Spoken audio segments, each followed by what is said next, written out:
Welcome to Conversations with Big Rich. This is an interview-style podcast. Those interviews are all involved in the off-road industry. Being involved, like all of my guests are, is a lifestyle, not just a job. I talk to competitive teams, racers, rock crawlers, business owners, employees, media, and private park owners, men and women who have found their way into this exciting and addictive lifestyle. We discuss their personal history, struggles, successes, and reboots. We dive into what drives them to stay active in off-road. We all hope to shed some light on how to find a path into this world we live and love and call off-road.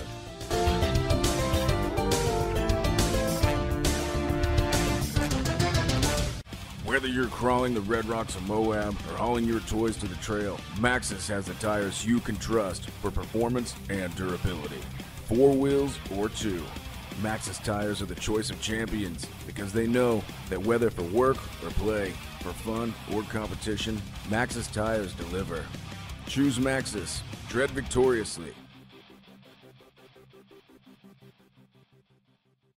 Have you seen 4Low magazine yet? 4Low magazine is a high-quality, well-written, four-wheel drive-focused magazine for the enthusiast market. If you still love the idea of a printed magazine, something to save and read at any time, 4Low is the magazine for you. 4Low cannot be found in stores, but you can have it delivered to your home or place of business. Visit 4lowmagazine.com to order your subscription today. On today's episode of Conversations with Big Rich, we have Nathan Riddle. Nathan is Crawl Zone TV host and creator. He's also done some acting and an animator, and we are going to get into his life. Nathan, thank you so much for coming on board and sharing your life with us. Oh, absolutely. I'm so excited to be here. So let's get the first question out of the way. Where were you born and raised? Well, I was born and raised in Kanab, Utah, not too far from St. George. And it's got the same beautiful red rocks as Moab and St. George and all the areas that we like to go wheeling.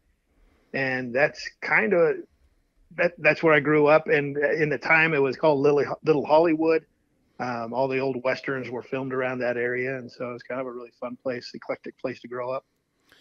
Absolutely. And that makes sense now, knowing that, well, we'll just jump to Crawl Zone because that's where I know you from, and then we'll get back into the history. That's one of the guys that you work with on that is John Jacobs, and right. I knew that he was from, well, he lives in Kanab now, and I would imagine that's where he's from as well.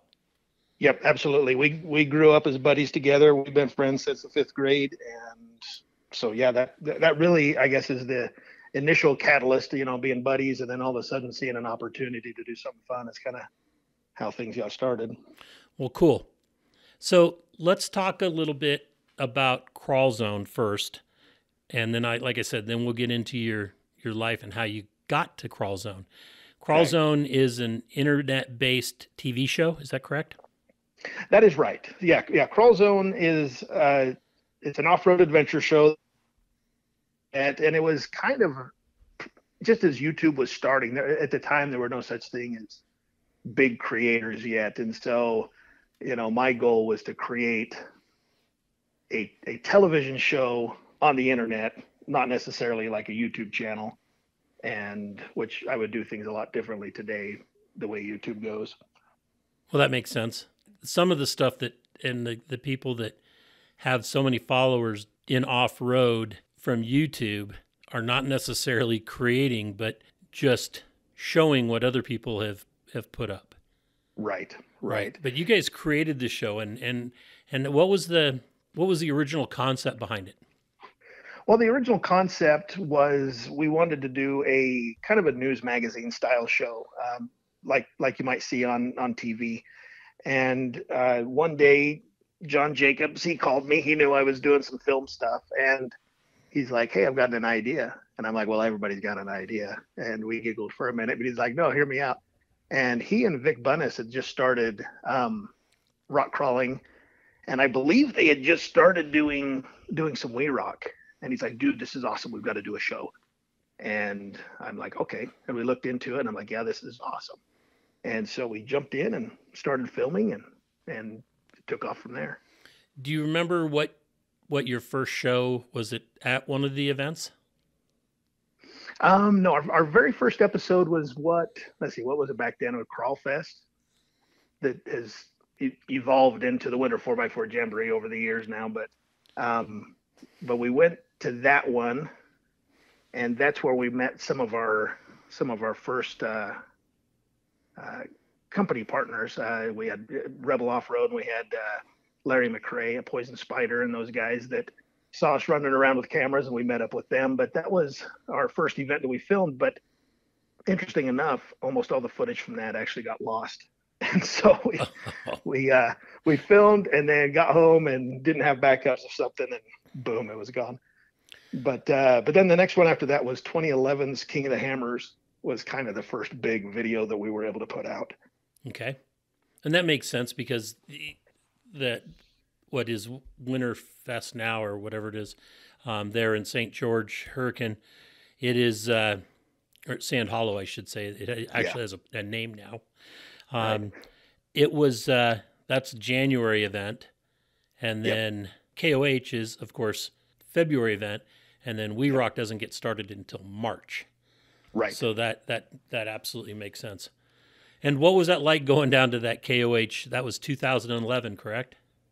Yes. And so, I was, though we'd grown up, bombing around the hills and doing a little off-roading, that the idea of extreme off-road was still very new to me. And so I was talking with John Jacobs. We're like, where should we go? And he's like, dude, we should go down to King of the Hammers. And I'm like, King of the who? What? Okay. And so we jumped in this worn out old RV that John had picked up for $1,000, and we piled our gear in there, and we drove out into the desert. And I couldn't believe Hammertown. It's grown a lot since then, but even back then it was like just this mass of off-road buggies and tents and campers, and it was just mind-blowing to be able to see that kind of energy and that kind of horsepower all around you all the time. It was really, we talk about adrenaline, that it really got me pumping. Awesome. And what were some of the storylines that you picked up from there? Some of the big things that really jumped out to me were how much people were just so passionate about off-road that there was one guy we interviewed. He's like, I just mortgaged my house to build this thing so I could be out here. Yeah. There's a lot of guys that did that. And I'm like, whoa, that's mind blowing. But and then to see the level of fabrication that these guys were into, that they're building their own cars that were capable of that kind of performance and could take that kind of a beating, that was really exciting to see, because that's something that you would see in a magazine, or you would see on a show or something far away, and it felt so removed, and all of a sudden to be there and to see it and touch it and feel it that tangible was really, really insane for me. And that was some of the stuff that I brought away. And then too, the other thing was the community of off-road, that these were just people who were close to each other and connected to each other and cared for each other. And that's a theme that we kept all the way through Crawl Zone, is just the community was so awesome and so personable, and so everybody took care of everybody. And that made a big impression on me on that first event.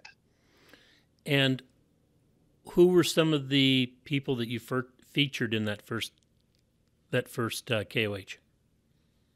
Well, probably being new, most of the people I didn't know, but Shannon Campbell was king that year. I believe he won. And so we got to interview him. We hung out with Charlene Bauer quite a bit and talked to her. And then otherwise, it was just a whole bunch of people. I'm like, I don't even know who these people are, but I just got to talk to them. We just went down the line and talked to a bunch of great racers. And how many KOHs did you guys film or do shows about? Oh gosh, we did the first. I've kind of lost track. The first 3 or 4 for sure, and then I think we skipped one and then came back. And part of that Crawl Zone, it was there, and then we ran out of money, and so we took a year off, and then we came back, and and even in those times, there were a few that we'd hit every year, but because Crawl Zone, it was something we were trying to get off the ground, but at the same time, it was a side gig. So sometimes we had to take a break. Right. But I think we were out there 3 or 4 years. But when we were out there for that first one, the interesting thing is that it wasn't the media spectacle that it became, or that it is today, right? Right. There were a handful of photographers all over, and then a couple of video guys. We were the biggest deal, and we hadn't even started. We were just starting, right?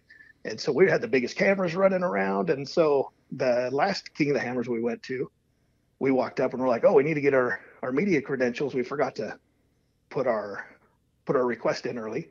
And they're like, oh, we know you guys. You've been here from the beginning. Come on in. And so it was really kind of cool to know that we were, kind of helping build the industry even from those early days. Right. That's awesome. And the media now down there is absolutely insane. Yeah. Because that's how we go there now, is to represent the magazine for Low. But right. It's in fact, the last couple of years I've sent photographers and writers instead of going to myself, because it's become too much as a zoo. I don't even like, mid-sized towns, anything over 15,000 and I'm feeling cramped. So, right. And obviously there's more than that there at Hammertown. So, it becomes the Wild West out there. But, it's they've done a really good job of blowing that up media-wise internationally too. Yeah. So yeah, for sure. So then, what with Crawl Zone? I know you said you ran out of money and then have to take some time off and get back to it, because your real gigs are what ultimately pay the price to play and to do the things that you want to do. Give me an idea of what kind of costs were involved, say, per episode. Well, early on, when we were just running shoestring, when we just calculated, here's the gas to get there and the room to stay there and some food to eat, and not to make any money off of, just to get there, we're probably looking around $2,000 of hard cost. And then the rest of it was, whatever my time was worth to edit the videos or do the graphics or, do the social media stuff that, I didn't get paid for, because I was just doing it for fun. Right. But that was kind of the minimum cost of not making any money. Just, here's what it cost to hop in and that was just me hopping in like a little sedan. I wasn't even showing up in a Jeep or anything. I was just showing up in something that Fuel, to get me there cheap. Yeah. Right. and so, yeah, so we kept it cheap. And so who were some of your marketing partners with Crawl Zone? Early on, like I'd mentioned, early on we had Poison Spider. We had Bond at Rebel Off-Road. Later on we had BF Goodrich. We had Nitro Gear and Axle. We had Christine over at Lift Off-Road. Adam's Drive Shaft was a good partner with us. And quite a few. TNT Customs, another big one that was a big supporter of us. And a lot of companies that were just, good, would always give us a good shout out and whatnot. We really always appreciated that. But those were the ones that made sure that we could get on the trail and paid for our meals and paid for us to show up. Right. So with it was you. I remember when the first event you came to for us, we did an interview together, and I don't remember if John was running the camera or somebody else was, and you were doing the interviews. But you made it really easy. Well, thank you. Yeah, we tried to definitely do it easy. Yeah, when we first started, my younger brother helped out a lot, and I think it was John that actually did the interview with you. And so he'd have done that, but then later on it just became mostly me and John running around, and I would try to be behind the camera and film him and put myself in front of the camera whenever I could, try to make a show out of it. Awesome. And what was the length of show that you shot for each time? Did you have like a set that, you want 28 minutes or whatever? Well, our early videos, the goal was to try to shoot for like a 30-minute, like a 22-minute episode, right? Like you'd see on a regular TV show. Right. But sometimes we're like, trying to figure out how to make that work and whatnot. The early ones are probably closer to 15 minutes. But then by the time I was done, they were probably, the later ones were probably 30 to 40 minutes long. Okay. And what were some of the events that you did besides We Rock and KOH? Well, the cool thing about off-road events is they happen all over the country. And so we were able to go from the Big Bear Forest Fest in California all the way to Jeep Beach in Florida. We hit the Rocktoberfest with TNT Customs in the Dakotas. But for the most part, we stayed close to the West, again, because of cost and whatnot. And so we did, we stuck around Trail Hero. We stuck around with the Winter 4x4 Jamboree. And I think those are kind of the big ones. Are you still producing any shows? Well, that's a really good question. Since COVID hit, no, we really didn't get out too much. And that was about the same time my Jeep broke. And so it really didn't make a lot of sense to go out. And then during that time, I picked up a new gig where I'm the studio director for a new animation studio. And that's taken a lot of time over the last year and a half. But my Jeep's just about on the road, and we've been talking with some people about getting back out. Cool. And starting to do some more videos. So yeah, it's going to potentially be picking up here pretty soon. And where do you reside at now? I'm in northern Utah, just north of Salt Lake, in a town called Layton. Okay. And that's where we are home based out of now. And then John, he's still down in Kanab. Right.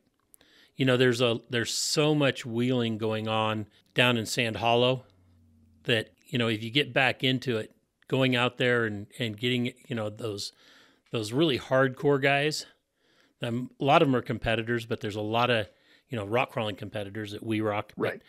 There's so many people down there that are just, coming in from all over the United States to wheel there now. It's kind of like what Moab used to be, but right. It's like endless down there.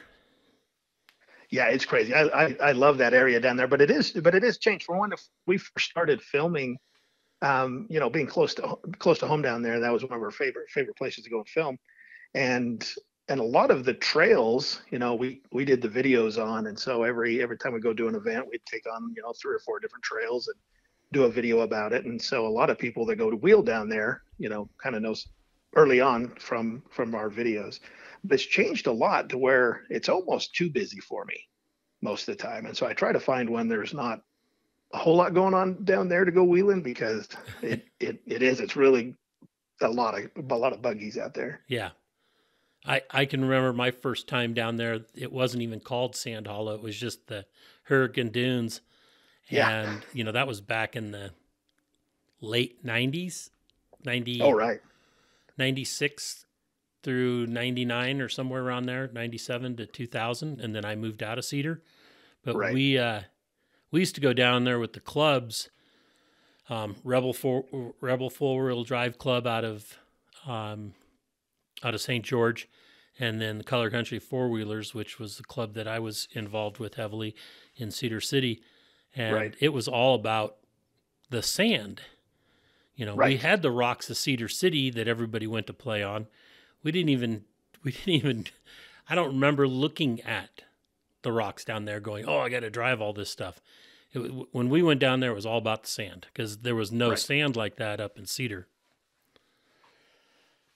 That's interesting. That's really interesting, because things have definitely changed. I remember hearing the stories of the sand buggies and whatnot running out there. But by the time we came on, it was all about the rocks. But even then, it was a handful of good trails, but they were newer trails. They had just been blazed, and that's the cool thing about Sand Hollow, is that we've been able to go in different groups and actually blaze cool trails.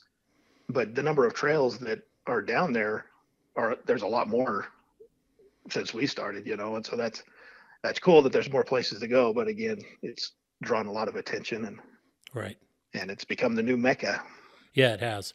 And being that you can drive anywhere, it's not like you're stuck in a 10-foot wide or 20-foot wide trail.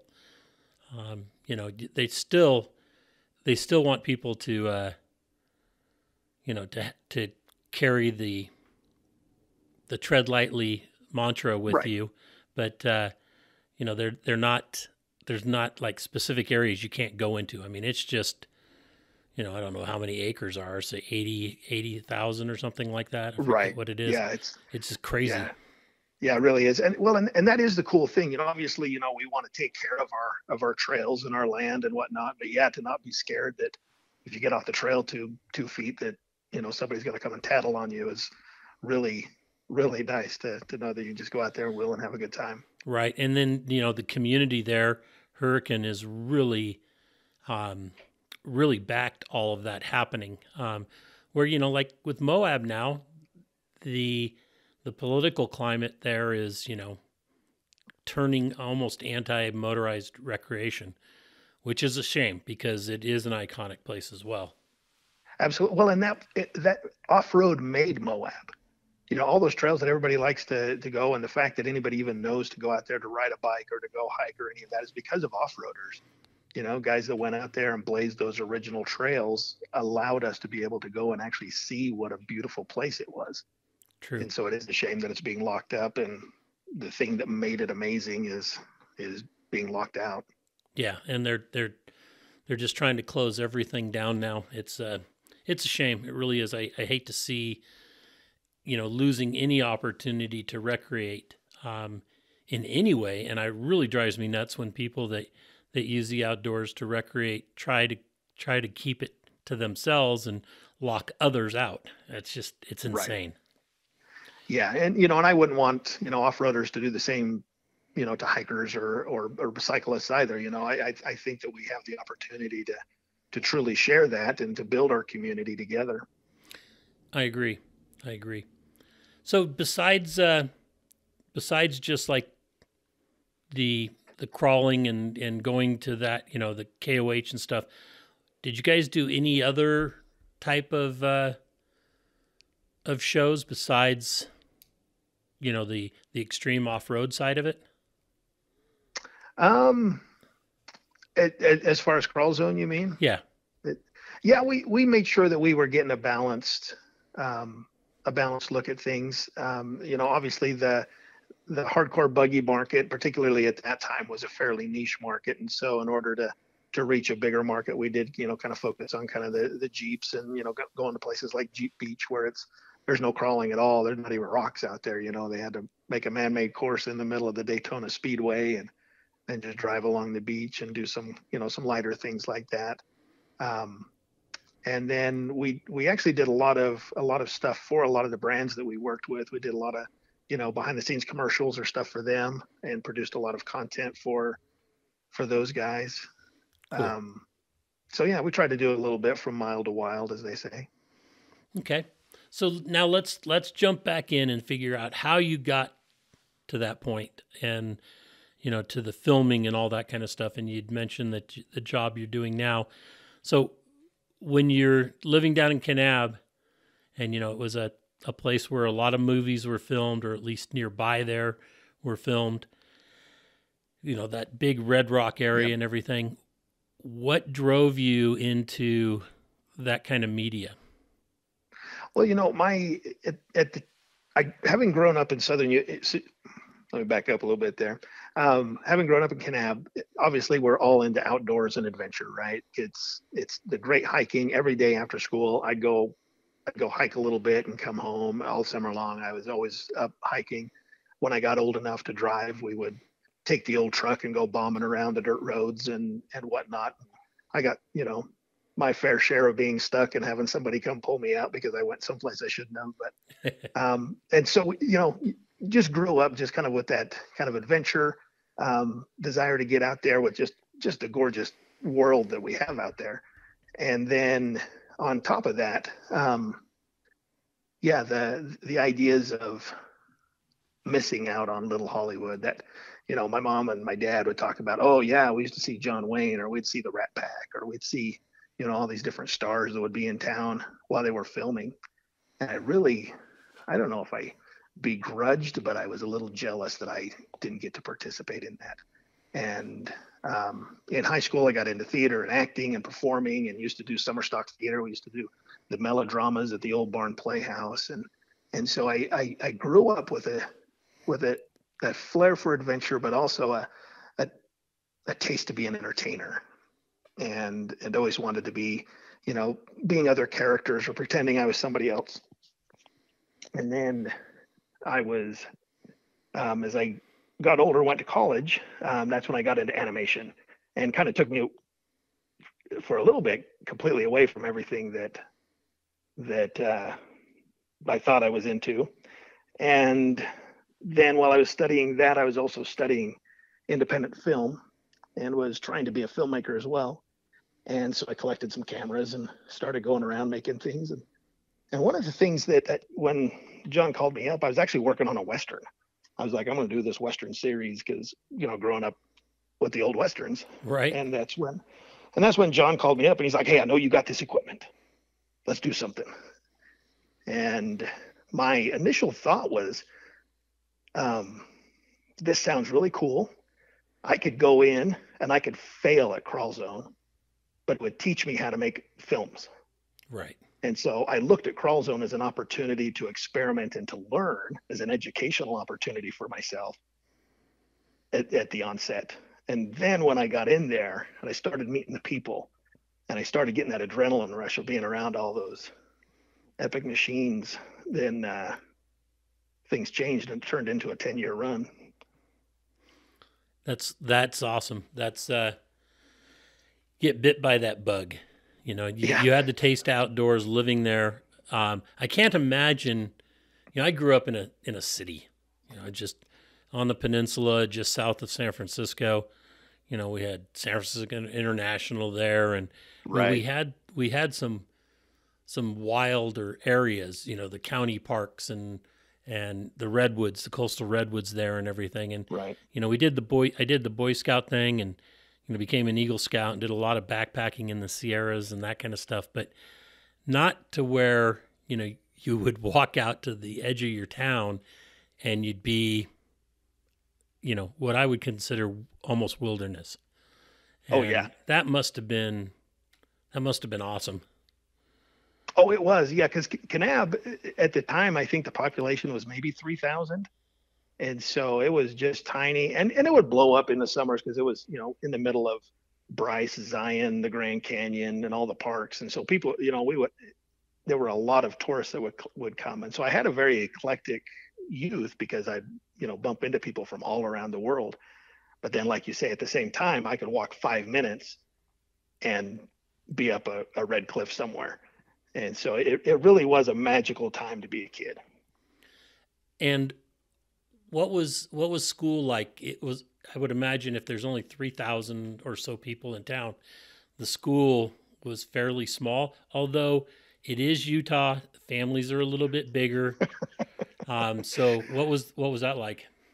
Well, we were the largest graduating class, and we had, I think, 85 kids in our total graduating class. And so the whole high school, a couple hundred kids, and everybody knew everybody. Everybody, was, a neighbor of a neighbor, and, and you got to know everybody, and which had its pros and cons, because you couldn't hide if you were out being a little bit of a hoodlum or something. Yeah, so somebody would know who you were, and it would get back to your mom, but I guess kept us good. Well, I lived in a town of 50,000, and gosh. I don't think I could do anything in that town without my parents finding out. So really? I get it. I can't imagine. I'd have been in so much trouble if I'd have been in a smaller town.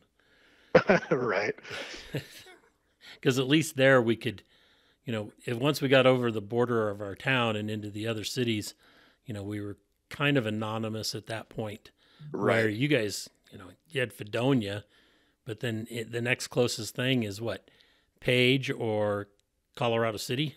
So, yeah, probably Colorado City, but we, you never stopped in Colorado City because they were kind of a recluse little town. So it was St. George or Page, to get out of there. There's a couple smaller towns up north of us, Glendale and Orderville. Yeah, very small. Yes. Just tinier than us. Yeah. So once you get out of high school, well, in high school, what kind of things besides the community theater and probably high school theater, that kind of stuff? What else was there anything else that you were into? Well, yeah, we were, if you could be on the wrong side of the tracks in a small town like that, that was me. I grew up in this tiny little rundown trailer court, and our mobile home, the roof was collapsing in. It was a Jeff Foxworthy skit. If you live in a house that's mobile, surrounded by a dozen cars that aren't, that was me growing up. And so I was always tinkering on old cars. And so that's one thing that I've always loved, is just tinkering on old cars and whatnot. And I've passed that on to my son now, as we're out working on the YJ, and he's got him a little old Fiero and a few things that he's torn apart. And so old cars and just tinkering around on stuff has always been something that we were really into. And then through the theater and kind of where we lived and whatnot, one of the things, there were some gunfighter troops, the old cowboy quick draw. And so I was part of that as well. Both John and I both did that, where we would go around and put on little shoot 'em up shows for the tourists and whatnot. I actually did the same thing. Did you? Here in Placerville, El Dorado County, which is between Sacramento and South Lake Tahoe. Yeah. We had I called it an outdoor theatrical group. And we did county fairs and, city days, and we did the like Portola railroad days, things like that. And we would do skits. We had a gallows, and a harness, and we do all this practicing and everything. And I was fast draw. Nice. Do gunfights in the street, and Yeah. it was a fun time. It really was. Well, shoot, we're gonna have to go strap on our 6-shooters and go out and put on a show then. I don't have mine anymore. My Colt Peacemaker. I don't have it. Wish I did. Well, we can fix that. So yeah, Fun. we did. In fact, one time we were down in the valley, Sacramento Valley area, in actually Jackson, California, and we were doing the Mountain Man Days or something like that, and they had asked us to come in, and we were putting on shows, and it was really hot. It was summertime, and I think I actually got heat exhaustion that day to the point where I don't remember the last 3 hours that we were doing things. I had to sit them out. Wow. But wearing all the clothing and the duster jacket and the hat and everything, and it got to be, I overheated, didn't get enough water, and too much time standing on the hot pavement in the middle of the streets. Yep. Yeah, I've been there and done that. Yeah, I've worn myself out a few times, but I was still quite young. I was just right out of high school for a few years there, and being the young buck, they always made me be the guy who started the problem and got shot first. Right. And so then I would have to lay in the street for the rest of the show. I did get to rob a train one time. Oh, did you? Yeah, in the Portola Railroad days. In fact, the train had, I want to say it's Union Pacific, but it may not be. Anyway, it was the president of the train line was there. The actor Michael Gross, who was the father of Michael J. Fox on the show that he was in. Oh yeah, Family Ties, I think it was, or something like that. And so he was the master of ceremonies and stuff. And he came, we did a show, and then he came up to us and kind of hung with us the whole rest of the day. And we had lunch with him, and then he was on the train when we robbed it. And nobody knew that we were going to rob the train, except for the engineer and the people that were putting on the event. So they had all these bigwigs from the railroad on the train when we jumped on these old passenger cars and pulled off the robbery. It was hilarious. Oh my gosh! I mean, they were like, "What the hell is going on?" That's awesome. And we made sure that it's warm out. Make sure the windows are down, or open. Right. We used really light loads so that we could do kind of a gunfight on the, in part of the train, and had people so that they were not all right there, right up against us as well. We had it kind of staged, but it was fun. I got to say I got to rob a train. That's rad. Yeah, I can't say I've robbed a train yet. I'm gonna have to put that on my bucket list. You should do it with the script like that, though, so that you don't end up in jail. Good point. Good Yeah. point. So then, after your time in Kanab, how did you? What happened there? You college? Yeah. So, well, being LDS, I went on a mission. I spent 2 years in Kenya and Kenya. hanging Wow. out with lions and baboons and the whole bit. And then came home, went to Southern Utah University, and I didn't know what I was going to do, so I studied theater and advertising. I thought, oh, that's kind of artistic or something, and realized that's not what I wanted to do. But at the time, I came across a little 3D program that taught me some animation. I'm like, oh, that's what I want to do. I could make all my stories and all the ideas in my head come to life. And so I went out to San Francisco, spent 5 years out there going to the Academy of Art University. And then from there, couldn't find a job. And I'm like, oh, shoot. Spent a year trying to figure out how to be an animator. Finally found a job working for a game company here in the Salt Lake area. And we created a game called Animal Jam, which is huge for kids all around the world. And worked there for 17 years is my main gig. And then just in this last, about a year and a half ago, had an opportunity to work with another YouTuber, Shonduras. He wanted to start an animation studio. And so I jumped over with him and grew from, I think he had like 3 artists that he had started with. And then now we're over 30 people that were creating cartoons for his YouTube channel. Wow, that's awesome. So that a YouTube channel that can keep 30 people employed? Yeah, and that's one of his companies. He's actually got a dozen companies. Okay. I can't even keep track. And but yeah, he's got his Shonduras channel, and then he's got a channel with his family called A for Adley, and it's just him and his family. They just play pretend, and yeah, from those 2 channels, they're able to support, I think, the whole space station ecosystem. Is because that's the name of the company, Space Station. We're Spacestation Animation, but that whole ecosystem is well over 150 people. Wow. And it's crazy. So yeah, it's pretty intense. I'm going to have to take a look at that. I don't spend much time on YouTube. In fact, I would say I spend maybe 3 or 4 minutes a week at the most. And Right. That's typically when somebody posts something of somebody I know. So I go watch, the short 30, 40-second video, maybe 2 Right. minutes video type thing. I haven't even watched stuff, most of the stuff that's on there on, people put up on rock crawling and stuff. But Right. it's that's amazing that something like that can happen. Yeah, and so that's where, and so part of one of the other businesses that they have is actually a kind of it's a company that helps other creators be able to make connections with businesses, and so we'll pair businesses with creators that can have a symbiotic relationship to be able to help creators to be able to make money and be able to help businesses be able to increase their reach. Okay, so almost a marketing firm. Yep. Nice. Okay.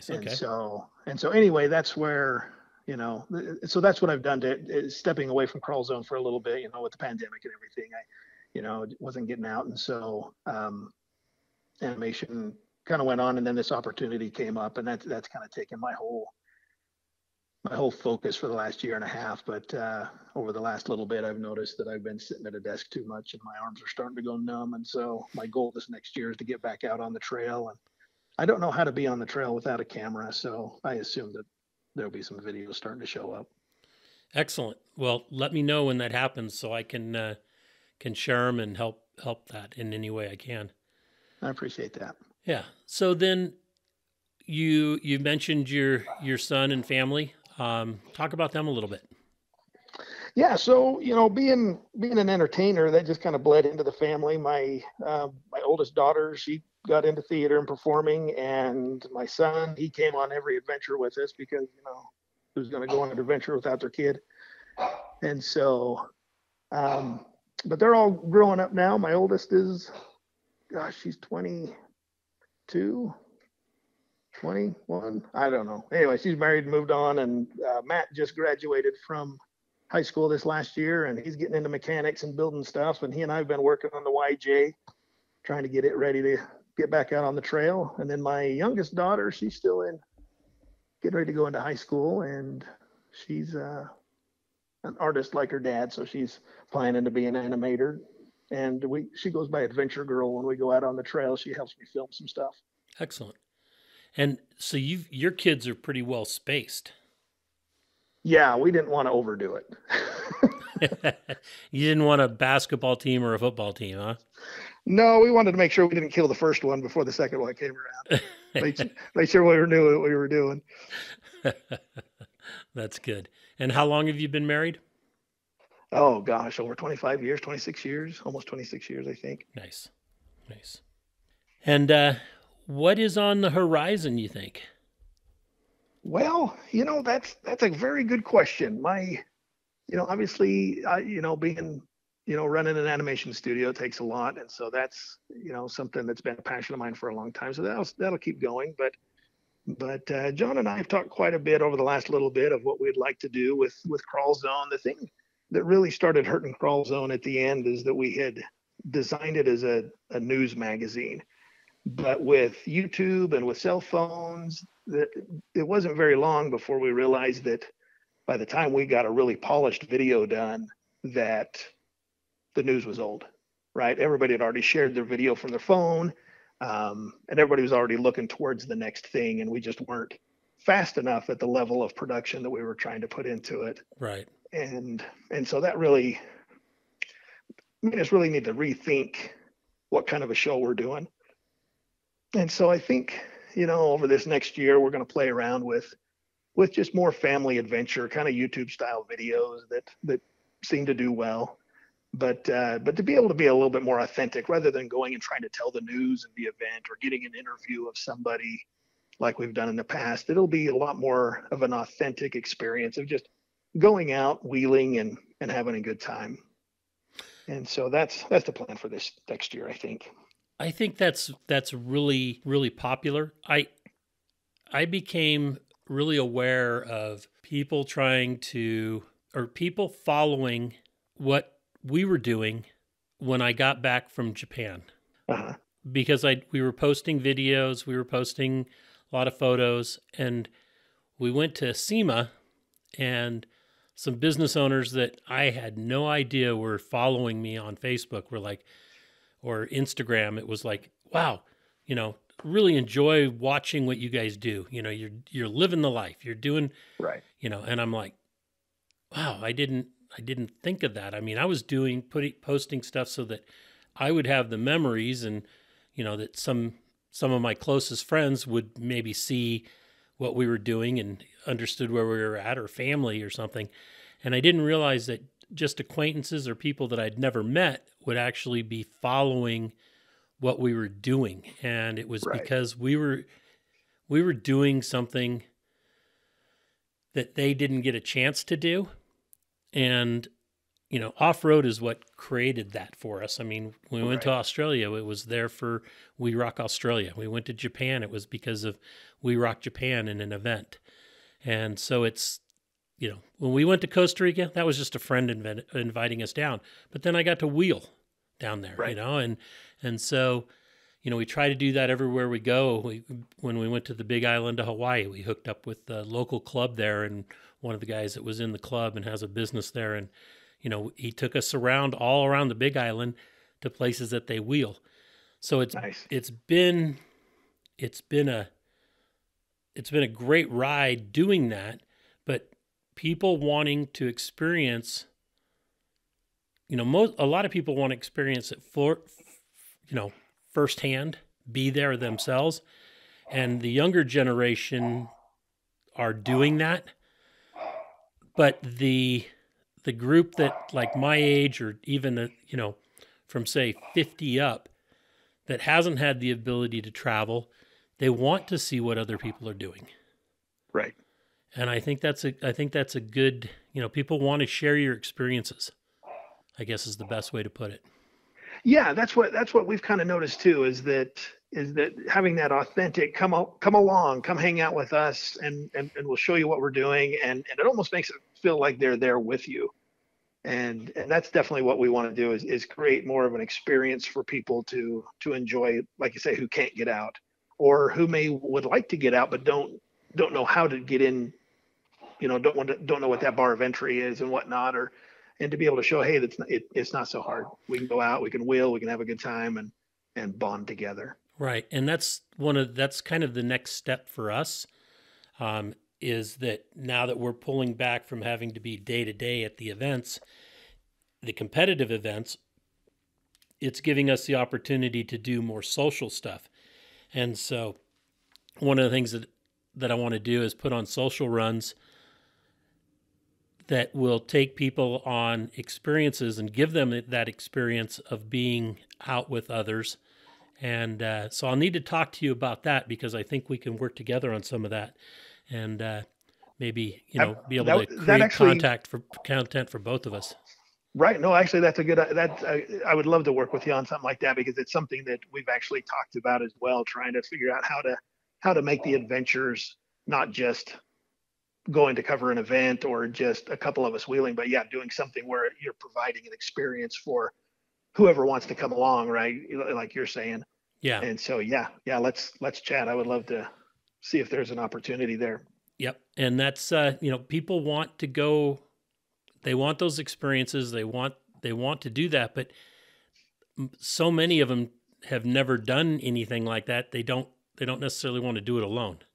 Right. They want somebody to take them that can show them the ropes of how to travel like that. Right. Right. It's amazing how many different runs and adventures that people can experience that are out there, and it's all about getting those personal experiences. Exactly. No, we're on the same brainwave there. Cool. That's one thing that as we were kind of talking through those things that we thought too, we're like, you know what, there's so much about this community that's amazing, that we just wanted everybody else to participate. And we knew that there was people out there that would want to come with us if we went wheeling somewhere or whatnot. But for me, the logistics of it, was something that kind of scared me a little bit, but yeah, I see. I'm used to that kind of stuff. So right. That's where, I've made mention to some people that what the kind of things that I want to do, and everybody that I've mentioned it to is like, yeah, I'm in. When do we start? Right. I want to go. What's it going to take? And,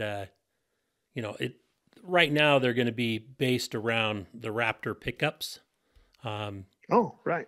But eventually, when I get the other Jeep done that I'm in the process of, then we'll do more of the hardcore, not hardcore, but more of the Jeep lifestyle instead of the Raptor truck type lifestyle events. And I think that it's going to be, I think it'll be fun. We provide a little history, provide a little geography lessons, that kind of stuff. Mm-hmm. And, teach people along the way, not only give them the experiences, but maybe, teach them in other ways as well. Absolutely. No, I think you're right on with that, because, even with Crawl Zone, it was so fun the way we were doing it, but I got tired of just filming a tire turning and putting some music to it. I wanted it to have a lot more substance, and like you're saying, have a little bit of story, have a purpose, have a destination in mind, and be able to really get to know the people that are on the trail with you, so you kind of, find out their stories and whatnot. And so I think the things you're talking about really resonate with me, those are the stories I want to tell anyway. Right. Cool. Sounds great. And, so your son, he's got a Fiero that he's working on as well. Yeah. He's got a little Fiero. He's rebuilt the motor in it and redone the interior and doing all kinds of work on it. Make sure he mounts a couple of fire extinguishers in there. There's a reason they call them Fieros. I will let him know. I don't think that I think it was Pontiac. I don't think Pontiac actually intended that, but they were one of those cars that you'd just be driving down the road and all of a sudden you'd look back and you were on fire. Yeah, And we've heard the stories. Okay, so make sure he carries some fire extinguishers. Yeah, there were some actual things. I can't remember exactly what it was, but Matt figured it out that there was something that was causing that, and he made sure that was rectified. Good. I think it was heat shielding and some of the cooling lines and stuff. Whether it was transmission or steering lines, that kind of thing. So, well, awesome. So talk about John Jacobs for a little bit. He's quite the character. He's an interesting fellow, and he's the one that actually gave Crawl Zone legitimacy, because he was part of a rock crawling competition team. I was just a camera guy. I was there to be on camera and to be famous or whatever, narcissistic reason I showed up. But he was legit, right? They were, he and Vic Bunnis, they competed often, came home with trophies often. They've got walls of trophies that they brought home from We Rock. But as we met, like I think I'd mentioned earlier ago, but we've been friends for years and years, and he wanted to, he was the catalyst of Crawl Zone. He said, "Hey, I got the idea. Let's do this." But it's interesting, even though he was in all the videos, but he was usually spotting, or he was doing one thing or another. And so he wasn't really recognized early on. Right. But everybody would come up and be like, oh, you're the Crawl Zone guy to me. And he'd be like, "Hey, do you recognize me?" And they're like, no. And so we started making this joke that he's just nobody. Oh, he's just nobody. And so the nickname kind of stuck. And so later on, that became kind of his moniker. That'd be like, "Oh, hey, we're out here on the trail with nobody. Who spotted you up that hill? Nobody. Who helped you today? Nobody." So it just kind of became this running joke but as soon as we gave that personality and added that to the show, then all of a sudden, he's definitely the more known of the duo.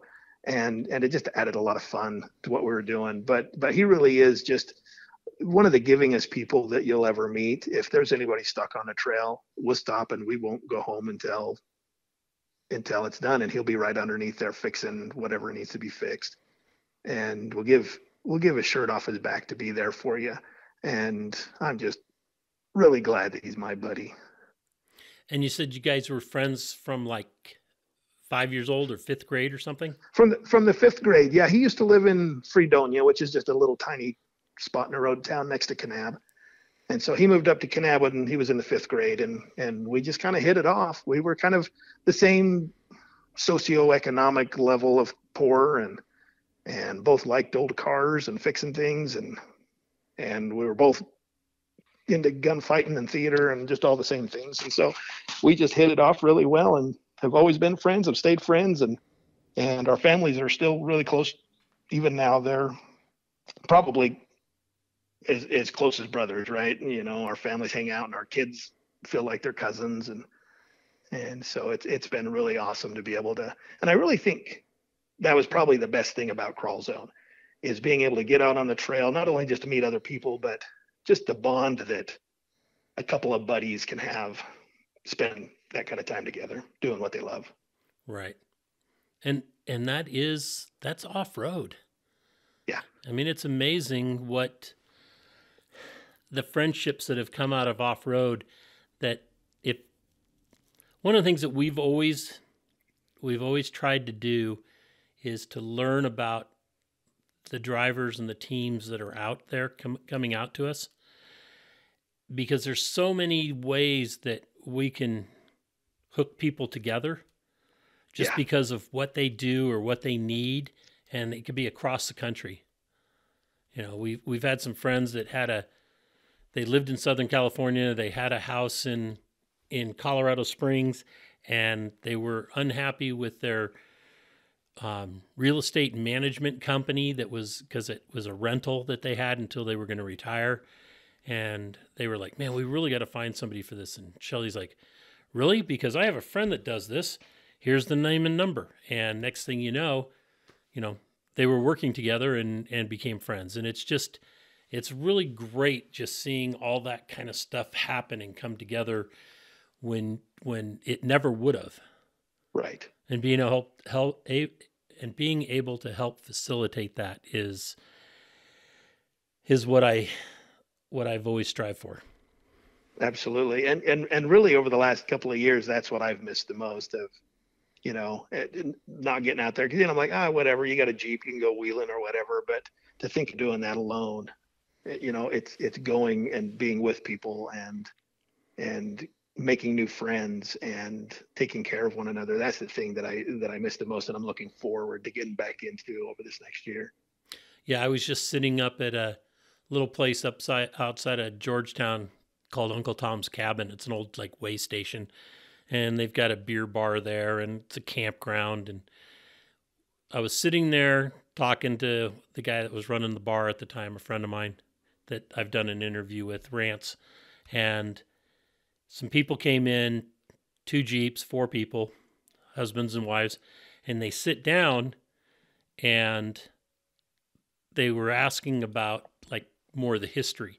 And Rance goes, "Oh, you ought to listen to this podcast, Conversations with Big Rich, because Big Rich is sitting right here, and I did a whole thing on Uncle Tom's Cabin with him." And they were like, "Wait a second, you're Big Rich?" And I said, "Yeah." And the lady had picked up one of the magazines, and I said, "Yeah, the magazine's mine as well." And she goes, "Oh my God, we know your son." And I said, "You do?" "Yeah, we were at Trail Hero." Oh, nice. And it was like, just a small world. It really is. And they were, they're local to this area, but it's not somebody I'd ever met before. They live about 25 miles away or something like that, up the mountain.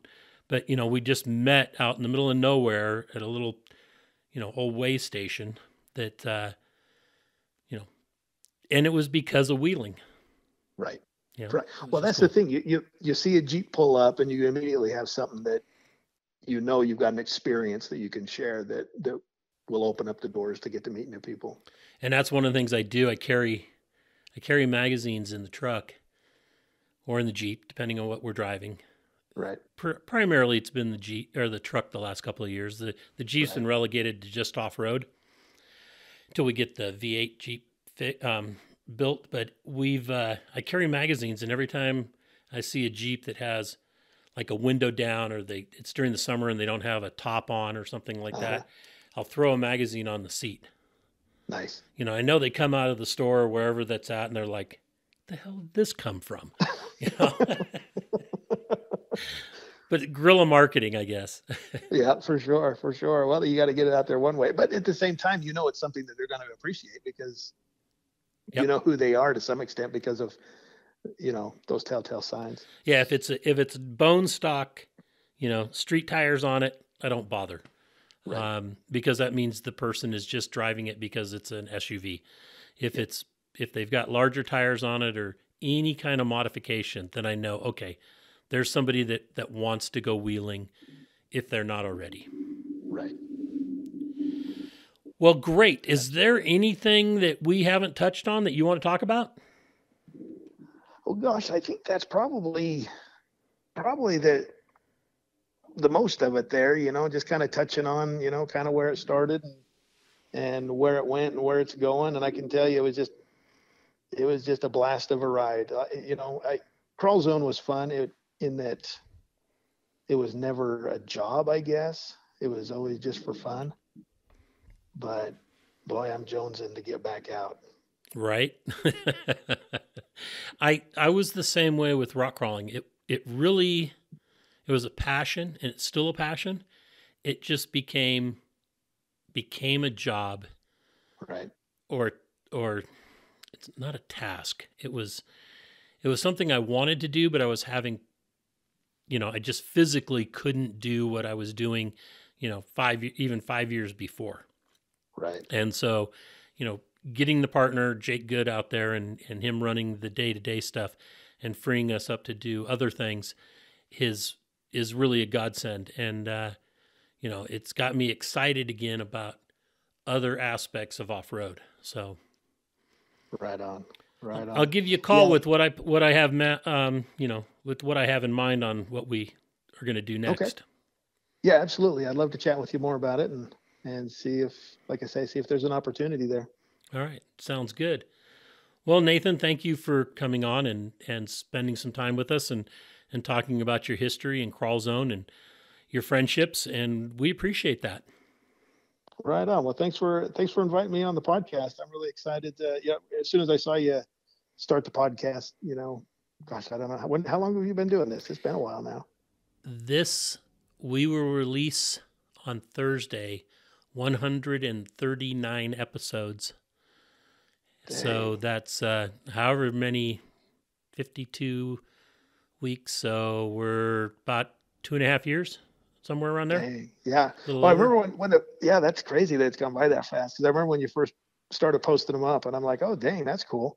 And kind of seeing what's going on, and I've always loved to support you guys, and started sharing it around. But yeah, it's kind of fun to be able to make it on the list and be able to chat with you. Well, you've been on the list, and I've just been trying to get everybody that's on the list cleared so I can make another list. But I've got.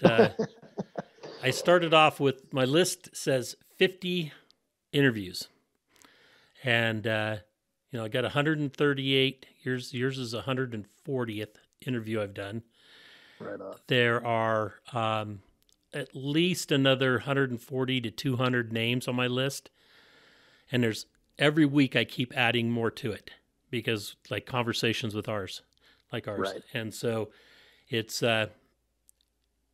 I don't think I'll ever run out of people to interview. No, I don't think so. You know too many people and have too many experiences with too many people. I think that, that's going to come in handy. Yep. Anyway, thank you, and you have a great rest of the day. All right. Thanks, Rich. We'll talk to you later. Okay. Bye-bye. Bye. Well, that's another episode of Conversations with Big Rich. I'd like to thank you all for listening.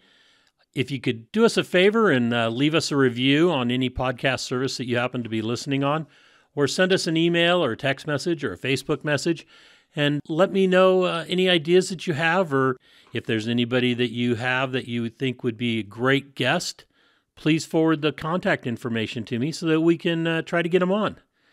And always remember, live life to the fullest. Enjoying life is a must. Follow your dreams and live life with all the gusto you can. Thank you.